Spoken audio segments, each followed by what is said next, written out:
One Man's Family, brought to you, transcribed, by Miles Laboratories, makers of Alka-Seltzer, Bactine, and many other fine, dependable pharmaceutical products. Listen at the end of the program. Henry and Fanny will tell you how you can get your copy of the new Barbour Family Album.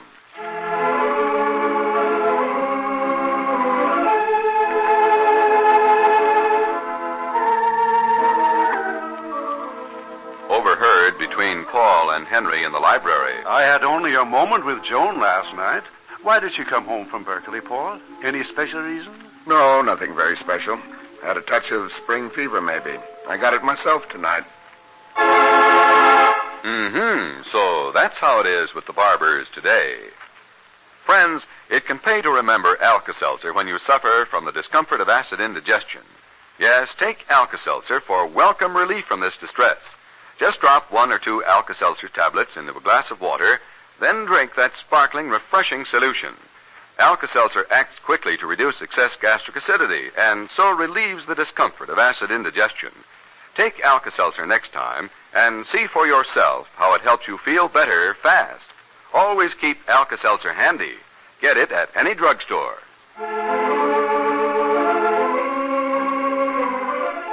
Chapter 2, Book 85. April in San Francisco is sometimes a cold, wet month. But this has been a day. This is spring. Paul Barbour, coming home from the airport, pauses on the back steps. Idly watches a seagull gliding in prolonged flight in the warm 5 o'clock sunlight, and then goes into the house. Hearing his father chuckling in the library, Paul goes in there.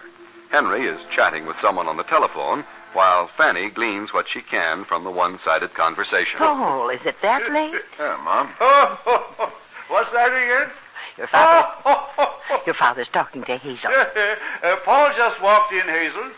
Where's Claudia? Is she here? No, I haven't seen her. Why? Oh, her car's in our driveway. Yes.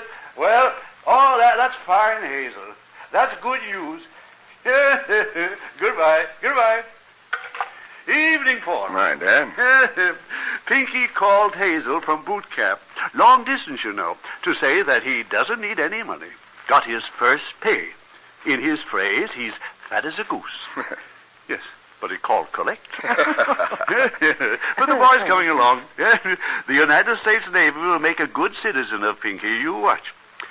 Sit down, Paul. I'm sorry, Dad. I've had quite a day. I'm going up and change. I wanted to ask you about Joan. I had only a moment with her last evening. And your mother didn't see her at all. I was over at Jack's house. Missed her by 3 minutes. Why did she come home from Berkeley, Paul? Any special reason? No, nothing very special, Dad. Had a touch of spring fever, maybe. I got it myself tonight. Paul says Claudia's car is in the driveway. Our driveway? Well, where is she? Probably went over to Jack's to see Mary Lou. How is the patient today? Betty's having trouble to keep her in bed. Youngsters snap out of these things. Tonsillectomy is nothing at that age. Well, I'll stop in and see her tonight before I go out. No mail from me, Mom? Nothing at all, Paul. Were you looking for anything particular? No, I think not. Has anybody heard from Nicolette since she got to Paris? Huh? Oh. I didn't hear you. What else did Hazel say? About what? Pinky. Oh, she says he's a very chastened boy. Yes, apparently they've marched him around that grinder until he decided to become the most courteous and the most obedient sailor in the Navy. Hazel says when Daniel went to the telephone, Pinky called him sir. Yes, sir. No, sir. Daniel could hardly believe his ears. Hello. Claudia. Haven't seen you today, my dear. Come in. I can't stay long. Nicky came down from the Sky Ranch for some clothes and things, and he's going back this evening. I just ran over for a moment to see the invalid next door. Oh, she's no invalid. She's a little ball of fire. Something so amusing happened this afternoon, I just had to tell you. Sit here. Oh, the arm of this chair is fine. You know, we've been having our hands full with Fanny lately. Adolescence again, Henry. Have to expect it. Well, she was darned rebellious today. She knows how far she can go with me, which is a little farther than she ever dares go with Nicky. These Britishers can manage a very authoritative air when they need it. All he ever has to say to Penny is, Penelope, that will do. The effect is amazing. All but salutes, eh? Well, several times I've said, Penny, I'll speak to Nicky about you. But I know now Nicky doesn't like to be the villain of the piece. He showed me that today. Should think not. Let her tell it, Henry. Well, there was trouble again this afternoon. And when Nicky got back, I recited all of Penny's misdemeanors. Went over the whole list, with Penny standing there apprehensively. And I finally said, "So you speak to her, Nicky?" And he said, "Good evening, Penny." Gave me a tired look and went upstairs to his room. I guess that put you in your place. The father should never be used as a threat. Nicholas was quite right. Years ago, I did the same thing with Joan, and Nicky complained gently. But this time he made it good and clear. I missed Joan last night. I was over at Jack's house. What? When did you go back? Joan drove over here from Berkeley last night. Oh, didn't you see her? She didn't come home. Why, I was there all evening. Drove in here in her yellow convertible. Must have been about 8 o'clock. Clifford had just come out. They were chatting in the driveway when I went back to Jack's. Said she had dropped in to see Paul. We were sure she'd gone on home. Well, it was a nice night for a drive, I suppose. Is Paul home yet? Just went up to his studio. I think I'll run up and see him a minute. I haven't seen him for days. Oh, yes. Tell Nicholas stop in and see us before he races off to the ranch again. I'm sure he will if he can, Mom. See you later. Yes, yes. What sort of marks did Joan get last term, Fanny? A's and B's. She has a B average. Odd she didn't stop in to see Claudia. Now, Henry. Comes to see Paul. Her favorite uncle. Why shouldn't she? Even Claudia. She went up to see Paul fast enough. Fanny, only this morning I was thinking that Joan hasn't been coming home weekends the way she did her first semester. I wonder if that young lady is up to something. Henry, what do I keep telling you? The grandchildren's affairs do not concern us. Shouldn't concern Paul either, but that's whom they run to. Everybody runs to Paul. So then Nicky, in that grandest British manner of his, said, "Good evening, Penny," and went on upstairs. Good for Nicky. That's what I told him afterward. I deserved it. Well, I won't keep you. You'll want your shower. Oh, I got a few minutes, Claude. Sit down. Oh, no, I won't stay. Oh, my, look at that bridge out there in the last of the sun. It's the Golden Gate for sure at this moment, isn't it? Yeah, San Francisco had a real sparkle today. What time did Joan stop in here last night, Paul? Oh, after dinner, about 8, I guess. Why? Wondered. I didn't know she'd been home at all. Not until just now, downstairs. Huh? She didn't come home, Paul. I didn't see her. Well, she had an 8 o'clock class this morning. She It probably... wouldn't have taken her 3 minutes to pop over and say hello to me. Was she all right? Fine, seemed fine. But what? Nothing. I've been rather, not really disturbed, but, you know, the first semester, right after she got her car, Joan came home almost every weekend. Well, the newness of a car wears off in a few months, you know. Paul, she isn't in any... No, You don't know what I was going to say. the word was in the air, Claude, right here. I caught it. And what word is that? She wasn't in any trouble. Not that she mentioned to me. She seems a little bored with the sorority, but that could be seasonal. You really can be trusted, can't you? Hmm? Oh, Paul, don't look so inscrutable. See here, I'm getting to be an old lady, Oh. and I know Joan didn't drive over here to see you and drive back just to have the wind in her face. There was some reason. Maybe not trouble, but a reason. You're like the newspaper reporters who always protect the source of their information. Isn't that it? I have no information, Claude. I told her to talk to you. And she didn't.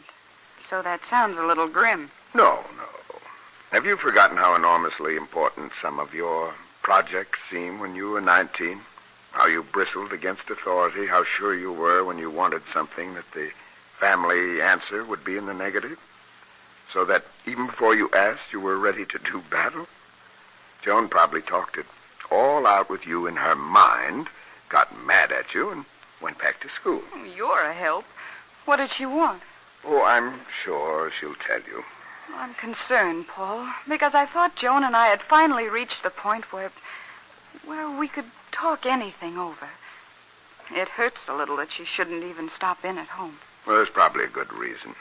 Give her a ring. Use my phone there. Go ahead. I never can remember that sorority house number. It's there in my memo book. I'll get my tie off if you don't mind. I've got a report to write tonight. Yep. Oh, yes, here it is. Any chance of your being called back in the service, Paul? Well, if I am, you better sell your war bonds. They don't need creaky old boys like me. Oh, you never looked more fit in your whole life. Oh, you should be with me when I climb those flights of stairs to get up here. Don't kid the shock troops. I wonder why they always take so blessed long to answer the telephone over there. Oh, hello. May I speak to Joan Lacey, please? Yes. Huh? They're screaming for Joan. Listen, can you hear that strident soprano? Can't you hear it? She's... Hello? Yes? Joan, what? Oh. Oh, I see. No, never mind. I said never mind. Paul, she said Joan went home to spend the night with her parents last night and isn't back yet.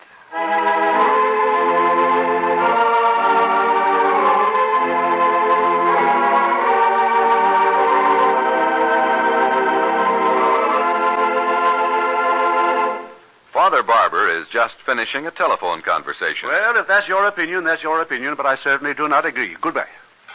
Goodness, Henry, who on earth were you talking to like that? Fred Thompson, that's who it was.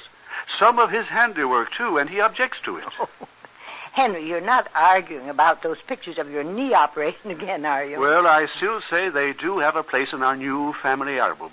It was an event of vital importance to the family. Why, Fanny, do you remember how long I was indisposed because of that knee? Of course I remember. But why become so upset over Fred Thompson's remarks? I'm sure he likes our new Barbour family album. He told me just the other day that he was tickled pink over that picture of Betty's triplets. I'm surprised he didn't make some remark about the picture of our marriage certificate. It's in there, too. Now, why would he say anything about that? Well, he tried hard enough to get his name on it instead of mine. Well, but I won that time, didn't I? Well, the better man always wins, Henry. Oh, this new family album does bring back fond memories, doesn't it? And the best part of it is we can share those memories with all our friends. Yes. Our sponsors are making a wonderful offer of this new family album, and I do hope that everyone will get this picture history of my fine family. Well, thousands have been mailed out already. Isn't that right, Mr. Barton? Yes, that is right. And friends, don't wait to send in for your copy of this new Barbour family album. Tell them how attractive it is, Frank, how it looks like leather, how it has the complete Barbour family tree, how it has all sorts of interesting pictures and newspaper clippings that will bring everyone up to date on the history of the Barbour family. Yes, friends, it has all that and more, for it's the best family album the Barbours ever had. And here's how you can have your copy.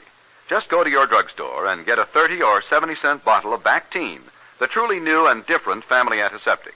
Then tear off the top of the box and send it with just 10 cents in coin to help cover the cost of handling and mailing to Bactine, B-A-C-T-I-N-E, Elkhart, Indiana.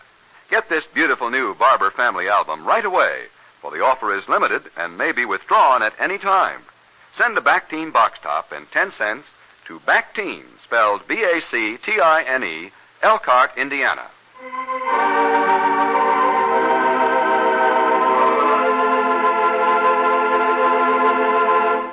Remember, friends, to get your copy of the beautiful new 20-page Barbour family album, send the top of the box from a 30 or 70-cent bottle of Bactine, along with 10 cents, to B-A-C-T-I-N-E, Bactine, Elkhart, Indiana. Order as many as you like for your friends and your neighbors, but be sure you enclose a Bactine box top and 10 cents for every album you want. Send it to B-A-C-T-I-N-E, Bactine, Elkhart, Indiana.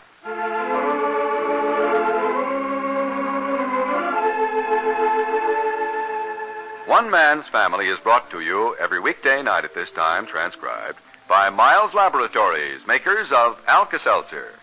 Tomorrow, Claudia has doubts about Joan. Chapter 3, Book 85. This is a Carlton E. Morse production, directed by Michael Raffetto.